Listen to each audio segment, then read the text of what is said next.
Gott zijn vierde leerprogram, de Rosenhof. Walter had zijn missionscentrum en ik had mijn landhandelsgeschäft wat aanbracht. Aber die vierde Runde von meiner Belehrung wir meist bei dem Anfangen. Mein Vertrauen an Gott seine Versorge soll noch stärker worden. Dort wir so als von Gott seht, nu go und folge mein Wort, ohne Geld an deine Fub. Go, wer in ek din Versorger sie, en wer in ek, die dort befohlen hab. Saat din Vertrauen an wat ik an meine Fub hab. Gott hat seine Versorge zu uns in dem Bü von das Missionszentrum bewiesen, indem durch das Landhandelsgeschäft für uns versorgt.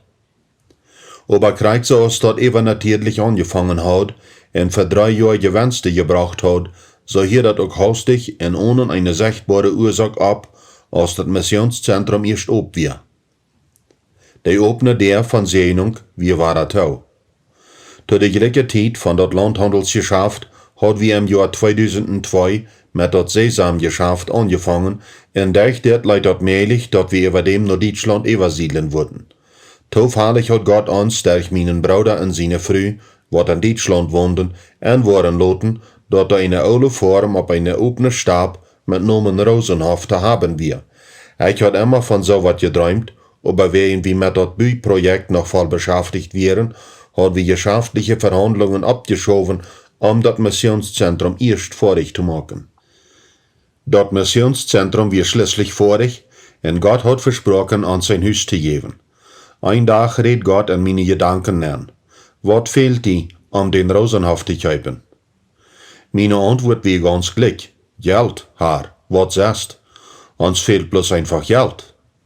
Als ich diese Antwort dachte, sag ich, wo der Herr meine hostige Antwort mit rot uitstreckt. Falsche Antwort. Gott sieht, die fehlt dort an meine Entscheidung, den Rosenhof zu geben, und wo ich dort tun will. Und das kriegt, was deut, auf einen ganz bütergewöhnlichen Weg. Du wäre noch mehr interessiert für den Hof, wat wellig wären mehr zu tun für den Hof mit Land, und kriegen dort bloß nicht. Die Former daran hatten an der Zeit die erste Gelegenheit, aber die wären gar nicht interessiert. Und wer in Gott entschlossen hat, uns den Rosenhof zu geben, sorgt er sogar dafür, dass wir die Freiheit kriegen, Formland zu kaufen, ohne Former zu sein. Dort hat er für uns das Sesamhandelsgeschäft, ein wassendes Geschäft, der wohnt wir alles betonen können. Dort sagt, am Anfang jankert mir dort gar nicht nur Deutschland zu tragen. Ich bin in Paraguay abgewassen und dort wir mein Haus. Meine Eltern wohnten da und auch meine Geschwister. Und alle meine Freunde waren da. Aber überall dort, mir janker dort nicht ab am Land in Deutschland abzutragen. Aber Gott erklärt mir dort, dass er mich da ab dem Rosenhof haben will. Psalm 139, Vers 18 sagt, meine Tage, die noch kommen sollen, wären alle in den Buch geschrieben, ehe die da wären.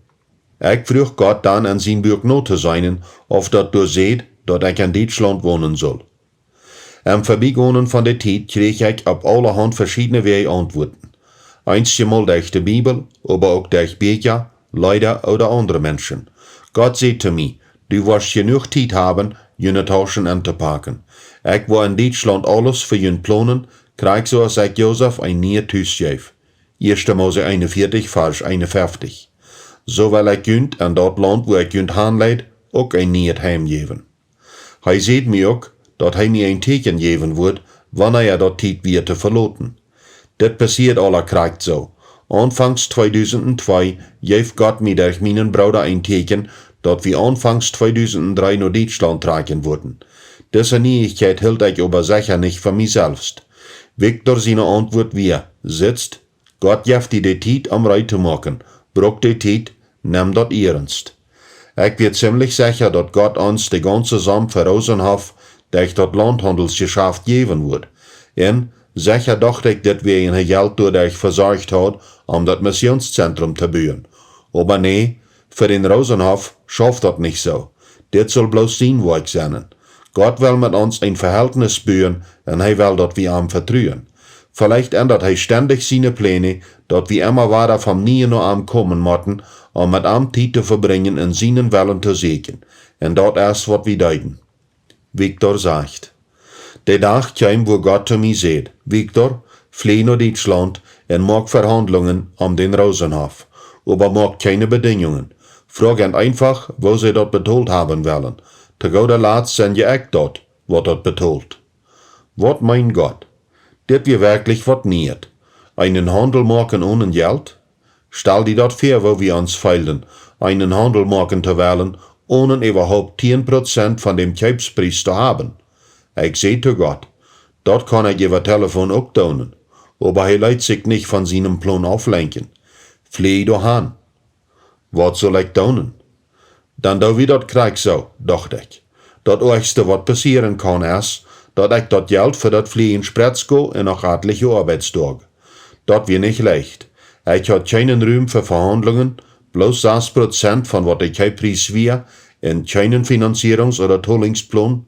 Und ich soll je die einmal auch bloß noch fragen, wo sie betalt worden wollen. Doris sagt, Victor flog naar Deutschland, während ich und die Kinder in Paraguay bleiben und beten. Victor traf de Verkäufer von Rosenhof, zu verhandeln, wann ich auch ganz genau weiß, dass dort, was er anzubieten hat, auch nicht so wie, was die Folgen hielten. Gott sieht uns, dass wir den Rosenhof mit der 18 Hektar Land kaufen sollen. Wir haben bloß ein bisschen Geld für die Antoling. Wir weiten nicht wo und wann er das ewige da sein wird, und Gott hat uns auch gesagt, dass wir an der Bank nicht Geld liehen sollen. Nachdem sie seine Mitteilung angehört hatten, fuhren die Verkäufer zum Mittag, sich die Sache zu benobern.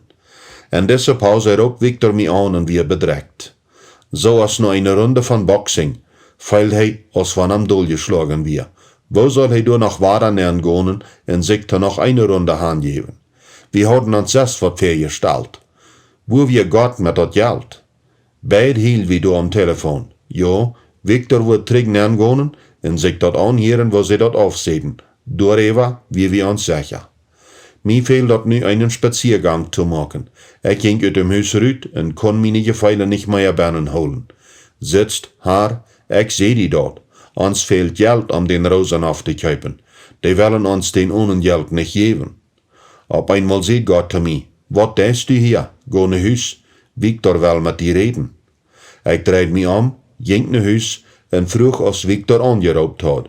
Ja, der raubt an und sie die so fortstreck anrauben. Victor sagt zu mir, dass die Verkäufer einen Kaufplan anbauten, 4 jährliche Tollingen für den Rosenhof. Er will weiten, was er nu tun soll. Er weiß einfach nicht. Er wie in eine schwierige Situation. Ich wie ihm nicht aufjenstig. Aber Gott hat gesagt, flieh doch an und frag, wo sie dort betalt haben wollen. Die Antwort hat wir nu. En 4 jährliche Tollingen. Victor stemmt dort zu, und der abvererste Kontrakt wird an dem Nachmittag unterschrieben. Wir wären unbeschreiblich schaftig. Ich dankte Gott und seht, er wir recht. Er hat gesagt, was jün fehlt, ist meine Entscheidung, jün den Rosenhof zu geben und nicht Geld. Und so wird das. Wir können sogar einen Antrag für wie die erste Tolling machen. Ich habe darauf gerechnet, dass Gott uns das Geld für die Antolling geben wird, für wie die Hand trocken, aber das käme nicht. Wir sollen lehren, zu vertrauen. Gott ist niemals bosig, wer ihn niemals lot ist. Für wie die Hand trocken, hat unsere älteste Tochter einen Traum. In einen Ladenraum sah ich erst eine Rühbank für 2 Personen, die wie gepunktet hat keine Armlehnen und leuten bet alt. Dann kämen die Armlehnen überdeel und eine Lampe käme überdeel, wat alles in warmet Licht bedacht und dort schein gemütlicher. Für mich bedeutet, dass wir nicht bloß an ein Ladenhus mit den neuen Dingen auf dem Rosenhof tragen würden, aber würden noch feine Meubeln haben. Wir trocken am Februar von 2003 nach Deutschland. Alles wäre right für uns. Wir trocken Glück in uns Haus nehmen. Sogar die Baden wären abgemacht. Victor sagt, als wir uns in Rosenhof Haus gemacht haben, fang eine frische Runde von Vertrauen lehren an.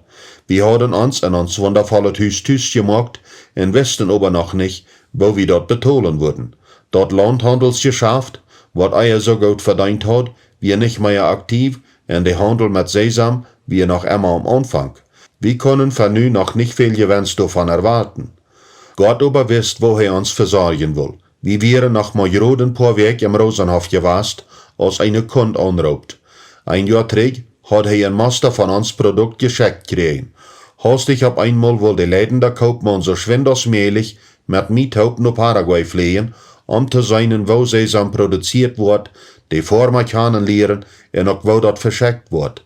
En, nog beter als dat, hij wil dat graadste port van wat hij brukt van ons kijpen en dat van voets aan. Wo kwam dat?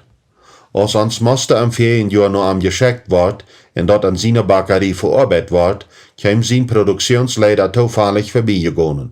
Am geval de kwaliteit daarvan zo zei dat hij den leidenden koopman aanroept om te vragen, wo hij zo'n goede kwaliteit voor deze mischung, wat nu uitgemaakt wordt, had herkrijgen kon.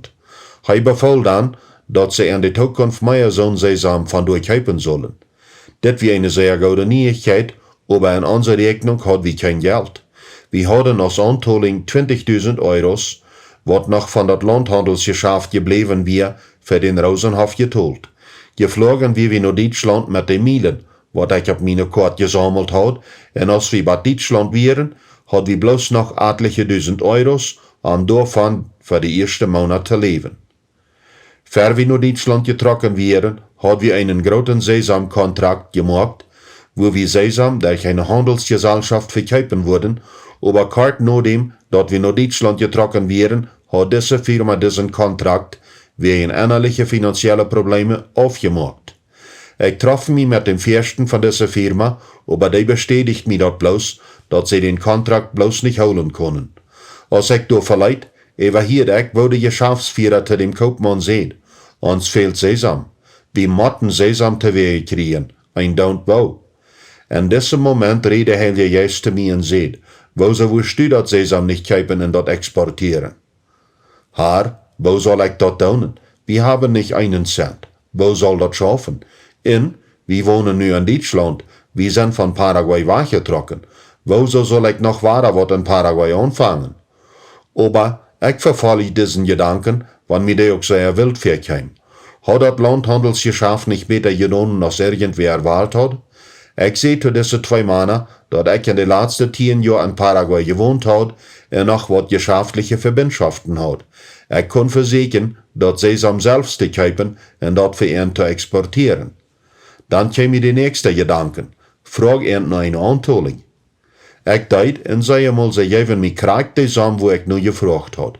Mit dat Kapital kann ich Sesam kaufen und dat mit Verdienst an ihn verkaufen.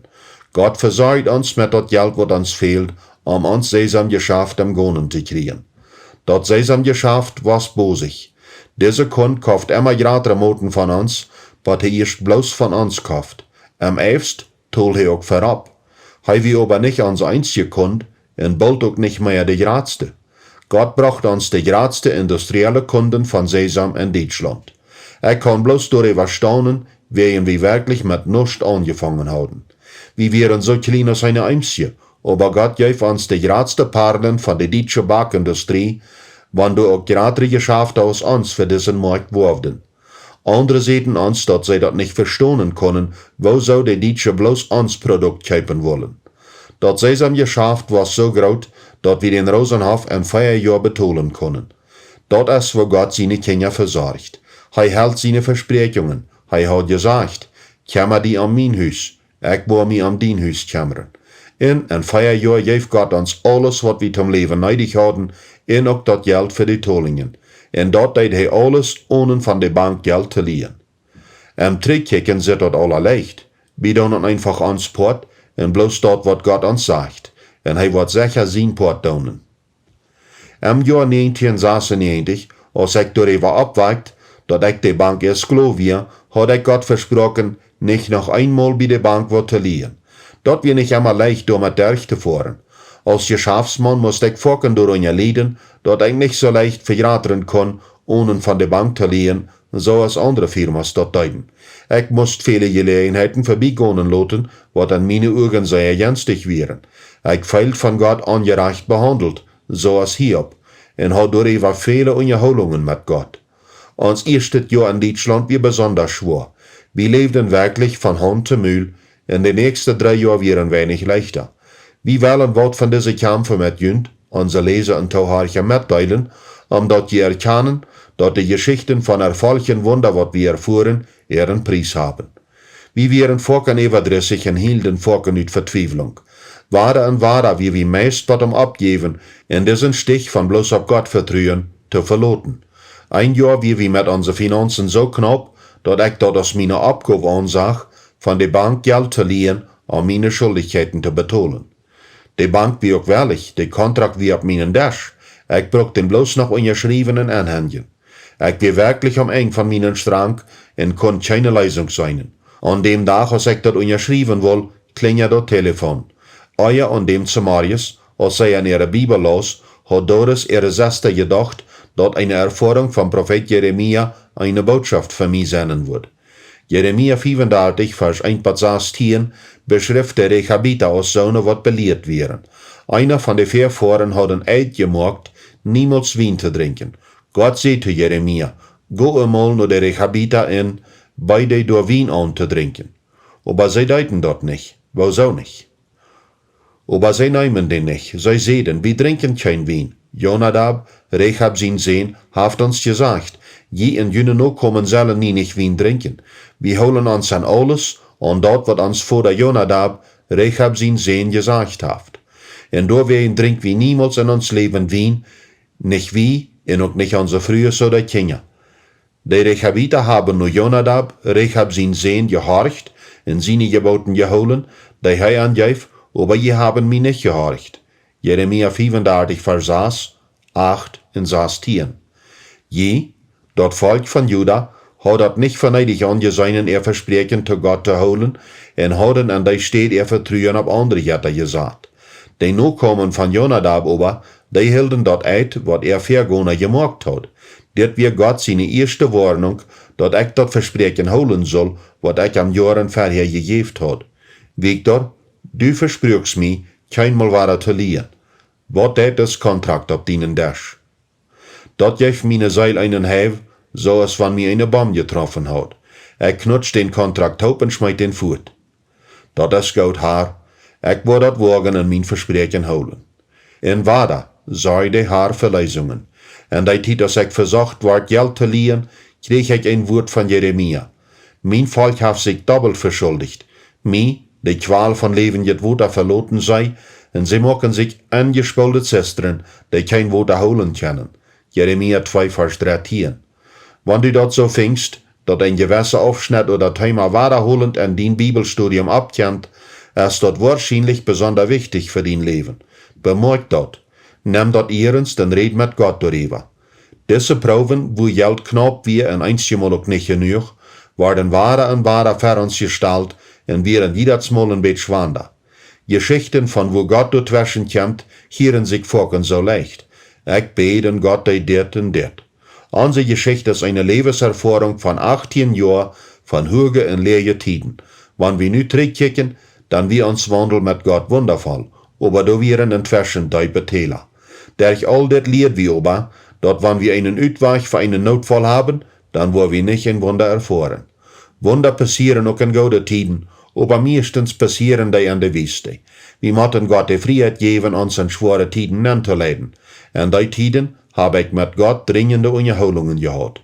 Ich sag, dass die, wat Gott nicht vertrüden, in sich Geld lieden, deuten besser aus wie, wat am Vorliegen. Gott, du hast mir immer an so einen karten Band. Hab ich nicht mehr verdient? Ich wie so ob mit Gott, ich dodelt am sogar mit sein Wort. Bringt mir dort volle Tierndl an meinen Spicker nen, so dat an mein Hüs wat te eten sennen. Prüft mi damit auf, sagt der Herr, der alles regiert, und fängt ut, ob ich nicht verjünt war den Himmel aufmachen und einen Serien raufscherden, so dat jünt dort everand. Ich war den Knieper nicht loten, ob jene Flächer kommen, und jene Arenden abfreten, und die waren nicht eine Missarend an der Wien Gottes haben, sagt der Herr, der alles regiert. Maleachi 3, Vers 10 und 11. Herr, ich erfuhr hier wat ganz anderes, als wat du hier versprachst. Du hast die Fenstern vom Himmel von mir abgemacht und hast viele Abfreter durchgeschlagen, wat meine Arend verstehren, und dafür hast du gedreift, den Segen zu geben. Ein anderes Mal sehe ich an meinen Everdruss zu Gott. Du bist so streng mit mir. Du hast selbst gesagt, wird beginnt wir sennen, die sehen wird ein Stein geben, wann der am Verbraut fragen wird, oder wann der am nur ein Vers früh, der am dann eine Schlange geben wird, wann die dann, so schlecht das die auch sind, Doch weiten jene Kinder goude goven te geven, wo veel meer wat jun Vader im Himmel, die goude dingen geven, die am noch fragen. Matthäus 7, Vers 9 bis 11. Du sagst, dat wir irdische Vader dat sogar verstonen, onze Kinder goude dingen te geven. Woveel dollar wordt ons himmlische Vader dat verstonen? Haar, ik würde meine Kinder nicht dort durchgehen machen, wat du mir deest. Aber dann musst ich erkennen, haar, ich weet, dat du allemal gewinnen wirst, wenn wir uns über irgendwas streiten, wen du Gott bist. Du bist immer recht. Aber ich kann das bloß nicht vertragen, wo du mich behandelst. Wir können zu Gott aufrichtig sein. Wir können ihm unseren Everdruss und unseren Ohr mitteilen. Er sieht uns heute allemal und weiß, was an uns ist, sogar wenn wir ein Schein hier in das Gebet daunen. Er weiß sich damit, wenn wir ihm unseren Verdruss bringen. Das Einzige, was wir nicht daunen dürfen, ist, unseren Respekt vor ihm verlieren. Er ist immer noch Gott. In unsere Unterholungen kommt eine Zeit, wo ich mich voll Gott unterstellt. Und ich stehe, dass ich meine Wille vertal mit Gott hat, fange ich an Barmherzigkeit und Mitleiden zu fragen. Dort mögt den ganzen Unterschied. Im Jahr 2012 hatte ich in meine Gedanken eine Unterholung mit Gott. Er frug mich, Victor, was wirst du tun, wenn ich dich von den Versprechen losleit? Du kannst so viel Geld liehen, als du für Gott ansagst, und ich würde dich ab dort noch sehen. Oder du kannst dich wieder auf mich verlassen, in was ich dir gebe. Wo wirst du entscheiden? Ich dachte an die Wunder, was ich mit Gott erfahren habe, und wie viel Geld Gott uns durch unsere Anstrengungen gegeben hat. Wir können immer alles betonen und noch ein bisschen überholen. Sicher, nicht alle meine Wünsche wären kurz erfüllt, und was mussten zu sie gestellt worden, aber ich hatte alles gekriegt, was ich wirklich haben wollte. Wir hatten nicht einen großen Trick, aber unsere Firma wie auch nicht bloß ein kleines Geschäft ab den Hinterhof. Als ich noch Land schachert, träumte ich davon selbst einmal was Land zu haben. Wir wollen ein Haus mit einem Speicher in ein naher Fruchtgarten. Nu sind wir all 10 Jahre in Deutschland. Und was ist der Fall? Der Rosenhof ist uns Haus in Deutschland. Und der ist gerade, als ich mir gewünscht habe. Gott gibt uns ein Haus, einen Speicher in 20 Hektar Land. Wir sind auf diesem Weg von Gott sein finanzielles System und seine Fürsorge wirklich und richtig gesegnet worden. Wir haben in Deutschland eine Handelsoffice und eine Fabrik in Paraguay, wo wir Sesam und andere Sod für die Edwar-Industrie durcharbeiten. Und Gott hat mir sogar einen Wunsch erfüllt, was ich verlangt habe. Wir haben nu eine Farm in Paraguay. Als Familie sind wir auch gesegnet. Doris und ich sind nu 25 Jahre befried und wir sind immer noch in Leben miteinander. Wir sind in diesem Weg von uns ab dem Herrn verloten taubstark geworden. Für uns eheliches Verhältnis ist dort besonders gut, dort wir abmerken, was Gott dem anderen sagt. Das beweist zu derselben Zeit auch, wo sehr wir voneinander abhängig sind. Doris und ich sind ein Team, ein gutes Team, und Frau befried. Aber wenn ich diese Dinge abnahm, da ich dort nicht um zu pochen, was wir erregt haben, aber um Zeichnis zu geben, dass Gott treu ist. Er hält zu seinen Grundregeln, und wenn du die ganz arm Hand gibst, wirst du auf eine steinige Steine abtreffen, wen Gott immer an unseren Charakter arbeitet, aber zu guter Letzt ist dort ein Stich voll von Segnungen. Wir haben wertvolle persönliche Begegnungen mit Gott, in uns Verhältnis mit ihm wird immer noder. Henry T. Blackaby hat uns viel gelehrt über Gott seine Stimme hören und verstehen. Ein Satz von seinem Studiermaterial ist durch diese Zeit bei uns geblieben. Gott ist an ein persönliches und wirkliches Verhältnis mit uns interessiert. Gott ist ein persönlicher Gott, und daher wisst er, dass er an uns als Menschen interessiert ist und uns ganz heilen will, so als Jeremia sagt. Ich hab dort Gott gedacht, sagt der Herr, und was ich für jünd geplant hab, ist Frieden erfreulich und nicht Schaden. Ich will jünd eine Zukunft in Hoffnung geben. Jeremia 29, Vers 11. Wir wollen nicht, dass das Buch eine Sammlung von schönen Geschichten ist. Wir wollen die als Leser oder Zuhörer herausfordern, Gott seine Fürsorge für die zu entdecken und darauf zu rechnen, dass Gott auch die versorgen wird. Vielleicht denkst du, dass das nicht leicht ist, dass deine Umstände ganz anders sind. Oder dass du nicht wirklich ganz fehlen wirst und ganz von unten anfangen. Oder du denkst vielleicht an Verwandte, die eine schlechte Erfahrung hatten. Wir können bloß sagen, dass Gott dein Hort heilen will, und da werden sei wie, lot am dort. Wir können bloß mitteilen, was ein Part von uns Leben ist, Dinge, was wir vielmal getan haben, und wir können die das bloß verreden. Kick deib an die an. Was hält die davon auf, die Gott Hand zu geben? von am all dien toevertrouwen geven. Wat sind deine Zweifels? Wat für Dinge denkst du, sind für Gott onmöglich? Schrijf des Erfahrungen ab, de Gedanken en Gefühle, wat die im Sinn kommen. Schluit alle Zweifels, allen Verdruss en alle Täuschungen mit an. Gott zit dien Hort allemal. Hij heeft dat al lang gewusst. Versucht dat gar nicht zurück te holen. Dann lies Gott alles, wat du abgeschrieben hast, fair, en sei am noch alles, wat du dabei noch entkommt. Bring Gott dat alle, en sei am, wo du am nicht vertrauen kannst, oder wo du so feilst, dat hij die verloten haft. Nehm die Tijd en sie nicht bosig mit dit. Nu schrief, ohne wat rütseven, all dat ab, wat Gott dir in deine Gedanken sagt. Hij wollte die reden, en die von dem Stich von Misstruen raufleiden, en die no an sein Hort bringen. Du wirst die antworten, dat hij die alles versorgen wird, wat die fehlt. Ein Daunt, wat die Bedürfnis ist, als dat geistlich oder materialisch ist, hij wird dat versorgen. Du dit so vorkan, als die dat daran fehlt. Gott will, dat du dat Ricke en dat Falle von ein Verhältnis, wat von seine Fürsorge kennzeichnet ist, erforscht. Ich will keinmal meid, Gott sein Angebot mitzuteilen. Ich hab dat gut ever gedacht, sagt der Herr, en wat ich für jünt geplant hab, ist Frieden Erfolg en nicht Schoden. Ich will jünt eine Zukunft in Hoffnung geben. Jeremia 29, Vers 11.